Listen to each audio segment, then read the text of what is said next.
പിതാവിൻ്റെയും പുത്രൻ്റെയും പരിശുദ്ധാത്മാവിൻ്റെയും നാമത്തിൽ എൻ്റെ പ്രിയപ്പെട്ടവരെ, ഇന്ന് ഫെബ്രുവരി 2 എല്ലാവരും ഈശോ അനുഗ്രഹിക്കട്ടെ എന്ന് പ്രാർത്ഥിക്കുന്നു.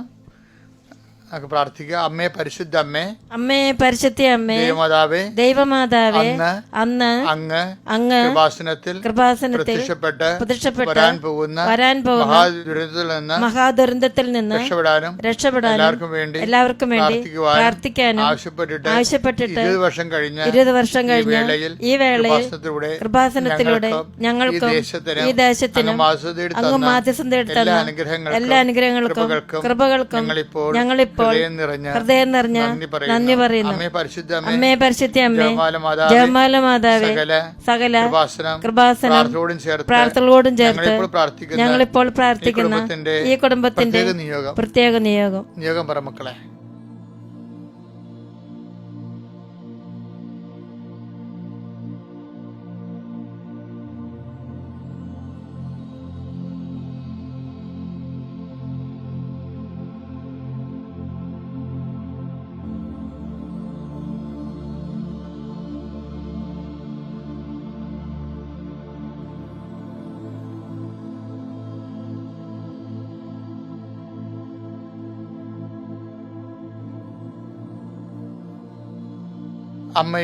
അമ്മയുടെ പ്രത്യക്ഷീകരണത്തിന്റെ ഈ ദോദശക വേളയിൽ ഞങ്ങൾക്ക് സാധിച്ചു തരുവാൻ കനിയണമേ. ആമേൻ. വിശ്വാസ പ്രമാണം. സർവശക്തനായ പിതാവും ആകാശത്തിന്റെയും ഭൂമിയുടെയും സൃഷ്ടാവുമായ ദൈവത്തിൽ ഞാൻ വിശ്വസിക്കുന്നു. അവിടുത്തെ ഏകപുത്രനും ഞങ്ങളുടെ കർത്താവുമായ ഈശോ മിശിഹായിലും ഞാൻ വിശ്വസിക്കുന്നു. ഈ പുത്രൻ പരിശുദ്ധാത്മാവിനാൽ ഗർഭസ്ഥനായി കന്യകാമറിയത്തിൽ നിന്ന് പിറന്ന് പൊന്തിയോസ് പീലാത്തോസിന്റെ കാലത്ത് പീഡകൾ സഹിച്ച് കുരിശിൽ തറയ്ക്കപ്പെട്ട് മരിച്ച് അടക്കപ്പെട്ട് പാതാളങ്ങളിൽ ഇറങ്ങി മരിച്ചവരുടെ ഇടയിൽ നിന്ന് 3-ാം നാൾ ഉയർത്ത് സ്വർഗത്തിലേക്ക് എഴുന്നള്ളി സർവശക്തിയുള്ള പിതാവായ ദൈവത്തിന്റെ വലതുഭാഗത്തിരിക്കുന്നു. അവിടെ നിന്ന് ജീവിക്കുന്നവരെയും മരിച്ചവരെയും വിധിക്കുവാൻ വരുമെന്നും ഞാൻ വിശ്വസിക്കുന്നു. പരിശുദ്ധാത്മാവിലും ഞാൻ വിശ്വസിക്കുന്നു. വിശുദ്ധ കത്തോലിക്കാ സഭയിലും പുണ്യവാന്മാരുടെ ഐക്യത്തിലും പാപങ്ങളുടെ മോചനത്തിലും ശരീരത്തിന്റെ ഉയർപ്പിലും നിത്യമായ ജീവിതത്തിലും ഞാൻ വിശ്വസിക്കുന്നു. ആമേൻ. സ്വർഗ്ഗസ്ഥനായ ഞങ്ങളുടെ പിതാവേ, അങ്ങയുടെ നാമം പൂജിതമാകണമേ. അങ്ങയുടെ രാജ്യം വരണമേ. അങ്ങയുടെ തിരുമനസ് സ്വർഗത്തിലെ പോലെ ഭൂമിയിലും ആകണമേ. അന്നു വേണ്ടുന്ന ആഹാരം ഇന്ന് ഞങ്ങൾക്ക് തരണമേ.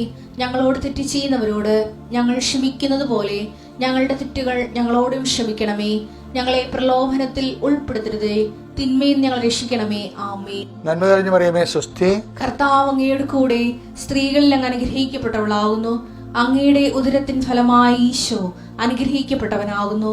പരിശുദ്ധ മറിയമേ, തമ്പുരാന്റെ അമ്മേ, പാപികളായ ഞങ്ങൾക്ക് വേണ്ടി ഇപ്പോഴും ഞങ്ങളുടെ മരണസമയത്തും തമ്പുരാനോട് അപേക്ഷിക്കണമേ. ആമേൻ. നമുക്ക് പ്രാർത്ഥിക്കുക. എന്നതിന് അനുഗ്രഹ പ്രാർത്ഥനയിലേക്ക് വരാം. കർത്താവേ, അങ്ങയുടെ മക്കളെ ഈ സമയത്ത് ഈ ദിവസം തന്നതിന് ഓർത്ത് നന്ദി പറഞ്ഞുകൊണ്ട് അങ്ങയുടെ നാമത്തിൽ ആശീർവദിക്കുന്നു. കർത്താവേ, നിന്റെ ഉന്നതമായ നാമത്തെ മഹത്വപ്പെടുത്തണമേ. കർത്താവേ, സഭയിലുള്ള സാന്നിധ്യം പ്രകടമാക്കണമേ. കർത്താവേ, 38 വർഷം ഞാൻ അർപ്പിച്ച കുർബാനയുടെ യോഗ്യതയാൽ കൃപാസ്ഥാനത്താറെ ജീവനോടെ പ്രത്യക്ഷപ്പെട്ട പരിശുദ്ധ അമ്മയുടെ മാധ്യസ്ഥതയിലെ കർത്താവിന്റെ ഉന്നതമായ നാമത്തിലെ കൃപാസ്ഥാനത്താറെ നടന്ന 10,000-കണക്കിന് ആരാധനയുടെ അടിസ്ഥാനത്തിലും അധികാരത്തിലും ആധാരത്തിലും കർത്താവിന്റെ നാമത്തെ പ്രാർത്ഥിക്കുന്നു. ഇന്ന് ബാധിക്കുന്ന എല്ലാ ആശങ്കകളും, നിന്നെ ഇന്ന് ബാധിക്കുന്ന എല്ലാ രോഗപീഠകളും, നിന്നെ ഇന്ന് ബാധിക്കുന്ന മറ്റു വിഷയങ്ങളെക്കുറിച്ചുള്ള എല്ലാ ആദിഭീതികളും, ഹൃദയഭാരങ്ങളും യേശുക്രിസ്തു നാമത്തിൽ ഈ പ്രഭാതത്തിൽ വിട്ടുമാറട്ടെ. എൻ്റെ കർത്താവിൻ്റെ ഉന്നതമായ നാമത്തിൽ കർത്താവെ, ദൈവസ്നേഹം കൊണ്ട് ഞങ്ങളുടെ മക്കളെ ഹൃദയത്തിൽ നിറക്കണമേ. പ്രാർത്ഥിക്കാൻ ആരും പറയാതെ പ്രചോദിപ്പിക്കാതെ സമ്മർദ്ദം ചെലുത്താതെ കർത്താവെ, സ്വതസിദ്ധമായിട്ട് അനിയന്ത്രിതമായിട്ട് കർത്താവെ പ്രാർത്ഥിക്കുവാൻ അങ്ങനെ മക്കളെ അനുഗ്രഹിക്കണേ. പ്രാർത്ഥിക്കുമ്പോൾ അവർക്ക് സന്തോഷം തോന്നുന്ന കർത്താവെ, പ്രാർത്ഥിക്കുമ്പോൾ അവർക്ക് പ്രത്യാശ തോന്നുന്ന കർത്താവെ, പ്രാർത്ഥിക്കുമ്പോൾ ദൈവസ്നേഹം അവരുടെ ഹൃദയത്തിൽ പൂത്തുലയാൻ വേണ്ടി മാത്രം പ്രാർത്ഥന വരപ്രസാദത്താൽ മക്കളെ നിറക്കണമെന്ന് പ്രാർത്ഥിക്കുന്നു. ഇന്ന് നിനക്ക് ദൈവത്തിൻ്റെ ഭാഗത്തുനിന്ന് പോലും ഒരു സന്ധിപ്പ് കിട്ടണില്ല നടക്കത്തില്ലെന്ന് വിചാരിച്ചുകൊണ്ട് ദൈവവേദരെ നീ മനസ്സിടരുത്. കാര്യം നിനക്ക് ദൈവം അനുഗ്രഹത്തിൻ്റെ ഒരു ദിവസം, നിന്നോട് കൃതജ്ഞത അർപ്പിക്കാൻ വേണ്ടി മാത്രം ദൈവം ഒരു സമയം, മണിക്കൂർ എണ്ണി വെച്ചിട്ടുണ്ട്. ദൈവത്തെ അവിശ്വസിക്കരുത്, ദൈവത്തെ അവഗണിക്കുകയും ചെയ്യരുത്, ദൈവത്തെ ഒരിക്കലും നമ്മൾ അണ്ടർ എസ്റ്റിമേറ്റ് ചെയ്യരുത്. അത് ന്യൂനീകരിച്ചു കൊണ്ട് ദൈവത്തെക്കുറിച്ചൊരു കണക്കെടുപ്പ് നടത്തരുത്. മറിച്ച് എൻ്റെ കർത്താവ്, നീ ധൈര്യമുള്ളവരായിരിക്കണം, ആത്മധൈര്യമുള്ള വ്യക്തിയായിരിക്കണം. കാര്യം എൻ്റെ കർത്താവ് എപ്പോഴായാലും ഏത് മണിക്കൂറായി എന്നെ സംരക്ഷിക്കും. അവൻ്റെ നിർമ്മലനെ അഴിഞ്ഞു പോകാൻ അനുവദിക്കത്തില്ലെന്നുള്ള ദൈവത്തിൻ്റെ വചനമാണെങ്കിൽ ഞാൻ ദൈവത്തെ സ്നേഹിക്കുകയും ദൈവത്തെ ആശ്രയിക്കുകയും ചെയ്യുന്ന നിന്നെയും കർത്താവിനെ അഴിയാൻ അനുവദിക്കത്തില്ല. നിൻ്റെ അഴിച്ചിലുകളെല്ലാം കർത്താവ് പുനരുദ്ധരിക്കുകയും കർത്താവിൻ്റെ വചനങ്ങളിലുണ്ട് നിന്നെ ഞാൻ പുനരുദ്ധരിക്കുമെന്ന്. അത് ജെറമിയായിലും പ്രവാചകന്മാരുടെ പ്രഖ്യാപിതമായ വാഗ്ദാനങ്ങളുള്ളതാണ്. നിൻ്റെ ഐശ്വര്യത്തെ ഞാൻ പുനഃസ്ഥാപിക്കുന്നു. ഹഗ്ഗായിലും പറഞ്ഞിട്ടുണ്ട് നിൻ്റെ ഐശ്വര്യത്തെ ഞാൻ പുനഃസ്ഥാപിക്കുമെന്ന്. അതുകൊണ്ട് നിനക്ക് ദൈവം ഒരു ദിവസം കുറിച്ചിട്ടുണ്ട്. ആ ദിവസം നിന്നെ പുനരുദ്ധരിക്കും.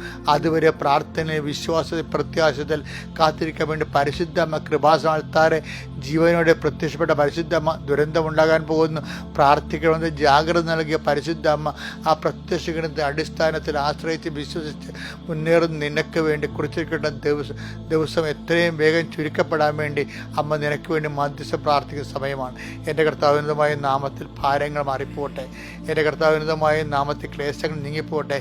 എൻ്റെ കർത്താവിനുതമായ നാമത്തിൽ ഇന്നത്തെ നിൻ്റെ യാത്രയിൽ നിൻ്റെ കൂടെ പരിശുദ്ധ അമ്മയുടെ മധ്യസ്ഥത്തിൽ എല്ലാ വിശുദ്ധന്മാരും അകമ്പടി സേവിക്കുകയും നിന്നെ കർത്താവ് സഹായിക്കുകയും ചെയ്യട്ടെ.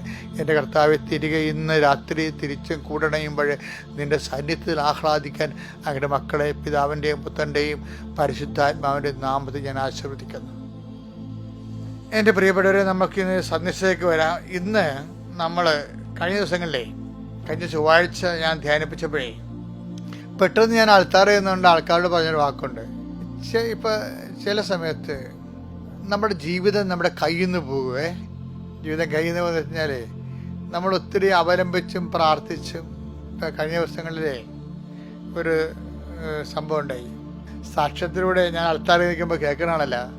അപ്പം അതിലത് ഒന്ന് രണ്ട് കാര്യങ്ങൾ എൻ്റെ ശ്രദ്ധയിൽപ്പെട്ടതേ, ചില ആൾക്കാർ ഇങ്ങനെ വളരെ പ്രതീക്ഷ അർപ്പിച്ചുകൊണ്ട് ഈ പ്രാവശ്യം ഞാൻ ജയിക്കും, ഈ പ്രാവശ്യം വസ്തു വിറ്റുപോകും, ഈ പ്രാവശ്യം കടങ്ങൾ പരിഹരിക്കും, ജപ്തി നീങ്ങിപ്പോകും, അതിനുള്ള കെട്ട് ഞാൻ കെട്ടിയിട്ടുണ്ട്, ദൈവം എന്നെ ഇപ്പം സഹായിക്കുന്നുണ്ട്, അപ്പം ഞാൻ വളരെ കൂളായിട്ടിരിക്കും, അത് കുഴപ്പമില്ല, കൈകാര്യം ചെയ്യാം എന്ന് പറയും. പക്ഷെ ഇങ്ങനെ ഇരിക്കുന്ന സമയത്ത് ഈ കപ്പിനും ചുണ്ടിനും ഇടയ്ക്ക് വെച്ച് നമ്മൾ ആശ്രയം വെച്ച കാര്യം കൈവിട്ടു പോകും, ഒന്നും നടക്കത്തില്ല. ചിലപ്പോൾ ഒത്തുവെച്ച കല്യാണമായിരിക്കും പോണത്. ചിലപ്പോൾ നമ്മൾ റിയൽ എസ്റ്റേറ്റ് നടത്തുന്നവരാണെങ്കിൽ നമ്മൾ വിൽക്കാമെന്ന് പറഞ്ഞ സ്ഥലമായിരിക്കും, നല്ല ലാഭം കിട്ടുന്ന ബിസിനസ്സായിരുന്നു, പക്ഷേ അവസാന നിമിഷം അത് കൈവിട്ടു പോകും. ഇപ്പോഴ് കേസ് തന്നെ നമ്മുടെ വക്കീൽ നമ്മൾ പറയും കൃത്യമായിട്ട് നമ്മൾ ഇത് ജയിക്കും എന്ന് പറയും. പക്ഷേ എന്തോ ഒരു പോയിന്റിന് നമുക്ക് ആ കേസ് നമ്മുടെ കയ്യിൽ നിന്ന് പോകും. അപ്പം നിങ്ങളെന്ത് ചെയ്യും? ഇങ്ങനെ കയ്യിൽ നിന്ന് അപ്രതീക്ഷിതമായി കയ്യിൽ നിന്ന് വിട്ടുപോയി എന്ത് ചെയ്യും? കയ്യിൽ നിന്ന് വിട്ടുപോയി കഴിഞ്ഞാൽ ഉടനെ നമ്മൾ തലക്ക് കയ്യും കൊടുത്ത് താഴെ ഇരിക്കും. എന്തുമാത്രം ഞാൻ പ്രാർത്ഥിച്ചതാണോ, എന്തുമാത്രം ഞാൻ തിരികെത്തിച്ചതാണോ. ചില പറയും ഞാൻ എല്ലാ ദൈവങ്ങളെയും വിളിച്ച് ഞാൻ ഇനി ഒരു പ്രാർത്ഥനയ്ക്കും ഇല്ല എന്നൊക്കെ പറഞ്ഞു. നിങ്ങളിങ്ങനെ വർത്തമാനമൊന്നും പറയരുത് കേട്ടാ. വിവരമില്ലാത്തത് കൊണ്ടും വികാരജീവി ആയതുകൊണ്ടുമാണ് അങ്ങനെയൊക്കെ പറയണമെന്ന് ദൈവത്തിന് അറിയാം. ദൈവം നിങ്ങൾ ക്ഷമിക്കട്ടെ. പക്ഷെ അതല്ല പ്രശ്നം.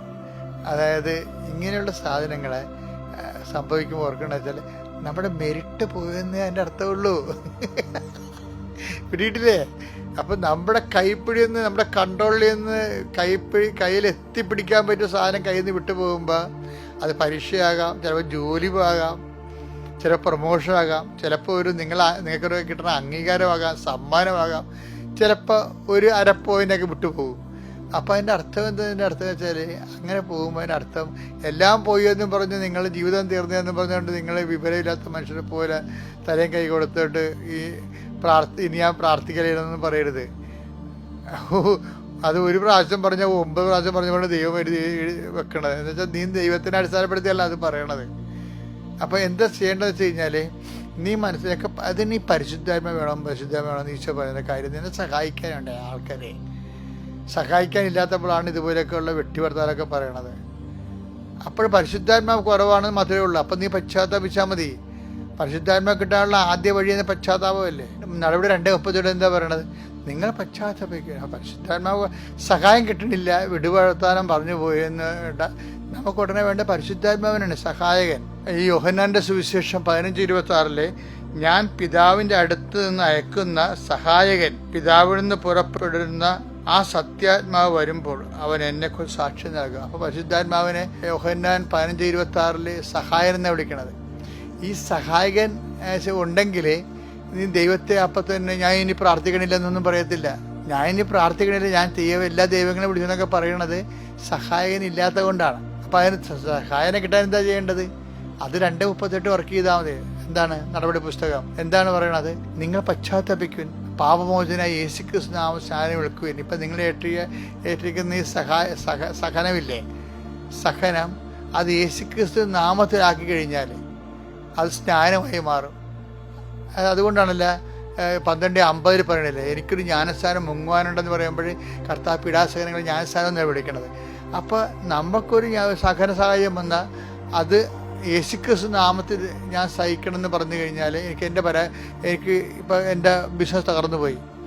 നമുക്ക് തരാമെന്ന് പറഞ്ഞ ആൾക്കാർ, ഇന്ന് തരാമെന്ന് പറഞ്ഞ ആൾക്കാർ അയ്യോ പറ്റത്തില്ല എന്ന് പറഞ്ഞ് അപ്പോൾ പെട്ടെന്ന് കയ്യിൽ നിന്ന് വിട്ടുപോയി. ആ കയ്യിൽ നിന്ന് വിട്ടുപോകുമ്പോൾ ഉടനെ ചിലർ സ്മോൾ അടിക്കും, ചില ആൾക്കാർ തല കൊണ്ട് തല ഭിത്തിയിട്ടടിക്കും. അങ്ങനെയൊക്കെ ഒന്നും ചെയ്തിട്ട് കാര്യമില്ല. സഹായകനെ വേണം ഈ സമയത്ത്. അതാ 15:26 പറയണത്. സഹായകൻ വരുമ്പോൾ എന്ത് പറ്റും? സഹായകൻ നമ്മോട് കാര്യം പറയും. എന്താണ് വേണ്ടത്? സഹായം ഇല്ലാത്തതിൻ്റെ കാര്യം എന്താണ്? പശ്ചാത്താപം ഉണ്ടെങ്കിൽ പരിശുദ്ധാത്മാവ് നിൽക്കും. എല്ലാവരിലും പരിശുദ്ധാത്മാവ് ഉണ്ടേ, അവർക്ക് അതിനെക്കുറിച്ചുള്ള അറിവില്ലാത്ത മാത്രമേ കുഴപ്പമുള്ളൂ. ഇത് ഞാനിത് പറഞ്ഞതെന്ന് വെച്ച് കഴിഞ്ഞാൽ പൊടുന്നനെ ഉണ്ടാകുന്ന ആകസ്മികമായിട്ടുണ്ടാകുന്ന തകർച്ചകൾ, അല്ലെങ്കിൽ നമ്മുടെ പ്രതീക്ഷയ്ക്ക് എതിരായിട്ട് ഒരു കാര്യം സംഭവിക്കുമ്പോൾ പെട്ടെന്ന് നമ്മളുടെ സ്വപ്നങ്ങളെല്ലാം ചീട്ട് കൊട്ടാരം പോലെ ഇങ്ങനെ നിബന്ധിക്കുമ്പോൾ നിങ്ങൾ പതറരുത്. എന്താ കാര്യം എന്നറിയാവോ? അത് ഇത്രേ അർത്ഥമാക്കുന്നുള്ളൂ, യു ലോസ്റ്റ് യുവർ മെറിറ്റ്. നിങ്ങളുടെ യോഗ്യത, കപ്പാസിറ്റി, എബിലിറ്റി ഇല്ലേ, ആ കഴിവ് തീർന്നു എന്നേ ഉള്ളൂ. പക്ഷെ കഴിവ് തീർന്നതിൻ്റെ അർത്ഥം എന്താണ്? അടുത്തെന്താ? കൃപ പ്രവർത്തിക്കും. അതായത് ഒരു സംഭവം നമ്മൾ വിചാരിക്കുന്ന സമയത്ത് നടക്കാതെ നേരെ എതിര് സംഭവിച്ചാൽ നമ്മുടെ കയ്യിൽ നിന്ന് അത് പോയെന്നേ ഉള്ളൂ. പക്ഷെ ദൈവത്തിൻ്റെ കയ്യിലുണ്ട്. അതെന്താണ്? കൃപ. അതുകൊണ്ടാണ് എഫേസ്യൻസ് പറയണത്, എഫേസ്യൻസ് 2:8 വിശ്വാസം വഴി കൃപയാലാണ്. അതാണ്, വിശ്വാസം വഴി കൃപയാലാണ് നിങ്ങൾ രക്ഷിക്കപ്പെട്ടത്. അത് നിങ്ങൾ നേടിയെടുത്തതല്ല, അത് നമ്മുടെ കഴിവല്ല, ദൈവത്തിന്റെ ദാനമാണ്.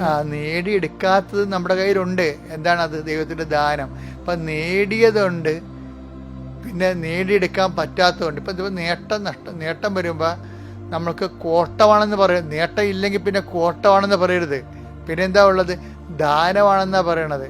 അപ്പോൾ ഒരു കാര്യം നമ്മുടെ കയ്യിൽ നിന്ന് പോയി കഴിഞ്ഞാൽ കർത്താവിന് വേറെ പദ്ധതിയുണ്ട്. അത് നമ്മുടെ കഴിവോ ബുദ്ധിയോ പരീക്ഷയോ വിജയമോ ആരോഗ്യമോ എക്സ്പീരിയൻസോ കൊണ്ടല്ല, മറിച്ച് കർത്താവിൻ്റെ കൃപ കൊണ്ട്.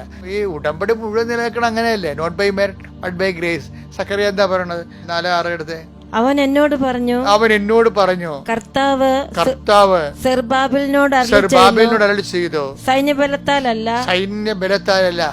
കരബലത്താലുമല്ല എന്റെ ആത്മാവിനാലാണ് സൈന്യങ്ങളുടെ കർത്താവ് അരുളി ചെയ്യുന്നു. എന്റെ ആത്മാവിലാണെന്ന് സൈന്യങ്ങളുടെ കർത്താവ് അരുളി ചെയ്യുന്നു. അപ്പോഴ് സൈന്യബലത്താൽ നടക്കുന്ന കാര്യങ്ങളുണ്ട്, കരബലത്താൽ നടക്കുന്ന കാര്യങ്ങളുണ്ട്. ഇത് രണ്ടുമില്ലെങ്കിൽ കാര്യം നടക്കത്തില്ലെന്നല്ലേ അർത്ഥം. കാര്യം നടക്കണ കർത്താവിൻ്റെ കരത്തിൻ്റെ കൃപയിലാണെന്ന് എൻ്റെ അർത്ഥം. അപ്പോൾ ഒരു കാര്യം നിന്റെ യോഗ്യത കൊണ്ട് നടന്നില്ലെങ്കിൽ അതിനർത്ഥം നടക്കുകയില്ലെന്നല്ല, മറിച്ച് കർത്താവിൻ്റെ കരം കൊണ്ട് നടക്കുമെന്നാണ്. അപ്പം നമ്മൾ ദൈവത്തിൽ ആശ്രയിക്കണം. അങ്ങനെ ആശ്രയിച്ച് കൃപ കൊണ്ട് ആ വിഷയം കൈകാര്യം ചെയ്യാൻ വേണ്ടിയാണ് നമ്മൾ ഉടമ്പടിയിൽ വിശ്വസ്തതയും സത്യസന്ധതയും പാലിക്കേണ്ടത്. പല ആൾക്കാർക്കും ഉടമ്പടിയിൽ വരുന്നത് ആ ഉടമ്പടി എന്ന് പറയുമ്പോൾ തന്നെ അർത്ഥം വിശ്വസ്തതയെന്നല്ലേ പറയണത്. ഇവിടുന്ന് പറയുന്ന കാര്യങ്ങൾ കൃത്യമായിട്ട് നിങ്ങൾ ചെയ്യണം. അത് മാത്രം ചെയ്താൽ പോരാ. 5:46 അനുസരിച്ചുകൊണ്ട് 40 സുവിശേഷത്തിലെ അതിനൊക്കെ വലിയ കാര്യങ്ങൾ ചെയ്യണം. എന്നുവെച്ചാൽ വിശേഷ വിദ്യയായി ചെയ്യണം. അപ്പം അങ്ങനെ വരുമ്പോൾ ദൈവത്തിന് തോന്നും നീ ദൈവത്തിൻ്റെ ആളാണെന്ന് തോന്നും. പിന്നെ നമുക്ക് തിരിഞ്ഞു നോക്കേണ്ടി വരത്തില്ല. എനിക്ക് പറയാനുള്ളത് എന്താ അറിയാമോ, എന്തെങ്കിലും ഒരു തകർച്ച വരുമ്പോൾ നീ ഒരു പേപ്പർ എടുക്കണം, എന്നിട്ട് not by merit but by grace, എൻ്റെ യോഗ്യതയാലല്ല കർത്താവിൻ്റെ കൃപ കൊണ്ട് വലിയ അക്ഷരത്തിൽ എഴുതിയിട്ട് നീ എപ്പോഴും വ്യാപരിക്കണ സ്ഥലത്ത് ഒട്ടിച്ചു വെക്കണം. എന്താ? Not by merit but by grace. ഇടയ്ക്കൊക്കെ പറഞ്ഞുകൊണ്ട് നടക്കണം, not by merit but by grace. അതാണ് ഉടമ്പടി ജീവിതം. Thank you. അതിജീവന മന്ത്രമാണേ. അത്യപൂർവ ദൈവാനുഭവങ്ങൾ ഇനി നിങ്ങൾക്കും സ്വന്തം. ഈ യൂട്യൂബ് ചാനൽ ഇതുവരെ സബ്സ്ക്രൈബ് ചെയ്തിട്ടില്ലെങ്കിൽ ഇപ്പോൾ തന്നെ സബ്സ്ക്രൈബ് ചെയ്യുക. ഈ വീഡിയോ ഇപ്പോൾ തന്നെ നിങ്ങളുടെ സുഹൃത്തുക്കൾക്ക് ഷെയർ ചെയ്തുകൊണ്ട് കർത്താവിന്റെ പ്രേക്ഷിതരാകുക.